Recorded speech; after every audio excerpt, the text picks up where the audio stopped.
All right, Seattle Seahawks are getting good news as we're going through training camp. This is the first training camp under new head coach Mike Macdonald, and here's the deal that I want to talk about with the Seattle Seahawks. First off, I know your coach. I know who he is. He spent a year under this man, Jim Harbaugh, at the University of Michigan.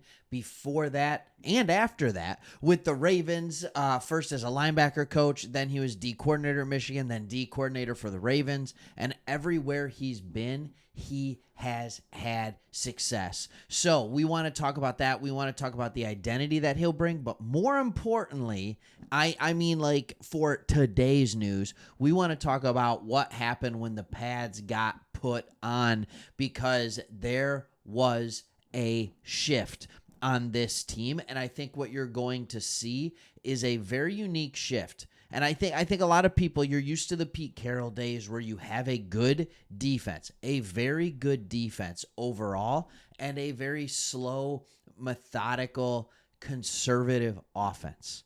All right, I don't think what you're going to see now is you're going to see better defensive coaching, and you are going to see an offense that is going to take a few more shots and things like that. But it's hard to know exactly what he's going to do in his first year as a head coach. But these are the things that we're going to find out, because all we've seen him on is the defensive side of the ball. But who he hired in itself to be your offensive coordinator and bringing in Ryan Grubb says that he's saying, hey, I want to take shots down the field every once in a while. I think this is good news for DK Metcalf fans. I think this is good news for JSN fans, because hopefully they utilize him differently other than just throwing it to him underneath over and over and over again. He's a better wide receiver than that. So let's talk about what happened when the pads got put on. The defense was dominant in day one with the pads on. The offense did not have much success moving the ball against the different combinations of first-teamers on defense. During 7-on-7 drills, Tyler Lockett was blanketed. Geno's pass over the middle was intercepted. He tried to find DK Metcalf. It was undercut by Julian Love, who has now picked off Smith twice in practice. So there's a lot of interesting things going on, but I want to highlight just a couple of different players in this. And the first one is Julian Love. All right. He just signed an extension with this team. He's going to be around longer, and he is the kind of player that you want to have. In fact, McDonald said Julian is a guy that'll shoot you straight and hit you between the eyes on stuff, and you respect that. He has a great perspective on what he's been through, what he expects, the temperature from the locker room, and can translate some of the messaging and just being a great football player. All right? That is who he is. All right? Last year, it's funny because they say last season he was a part-time player behind Diggs and Jamal Adams. All right? But he basically played a full season. He almost played 1,000 snaps. All right. In fact, it was the second most snaps he had ever played in a game in his career. But you could see the difference from when he came from the Giants. His first 3 years, he was trying to figure it out. He had a good rookie year coming out of Notre Dame, and then he just got kind of limited playing times. In his first 3 years, he had 400, 700, and 600 snaps, respectively, on the defensive side of the ball, putting up a PFF grade of 70, 55, and 55. All right, so he comes in his last year with the Giants. It's the first time and only time he eclipses 1,000 snaps in his career, and he also puts up his best PFF grade to date. And then he comes to Seattle last year, goes for 937 snaps, and almost gets his best date to grade, or a great pass grade to date, defensive pass grade. Now, you can look at PFF, you can look at all these things that you want. Here's what we know. He's always been pretty solid in the run defense. He struggled against that a little bit last year. But he became the playmaker that you hoped he would become with 4 interceptions. He on just 58 targets. When quarterbacks were targeting him, my favorite stat on anything is, what is the passer rating allowed? It was an 83.7. Now, for a corner, that's good. For a safety, that's great. All right, because you don't think about safeties as being these amazing cover guys.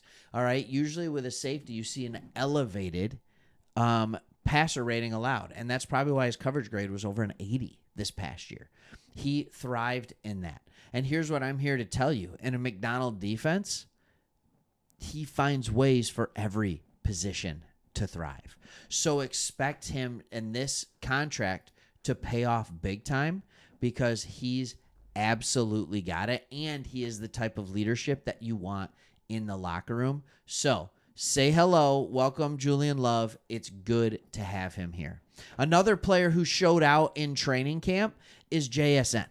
And what they're saying is that he simply keeps making plays. All right, so by virtue of his position in the slot, he's often lined up against guys like Love. He's often matched up against safeties and nickel corners in practice, and he can be a tough cover for those guys. He has the speed, enough speed to run away from them. He has the route nuance and size just to give them a lot of trouble.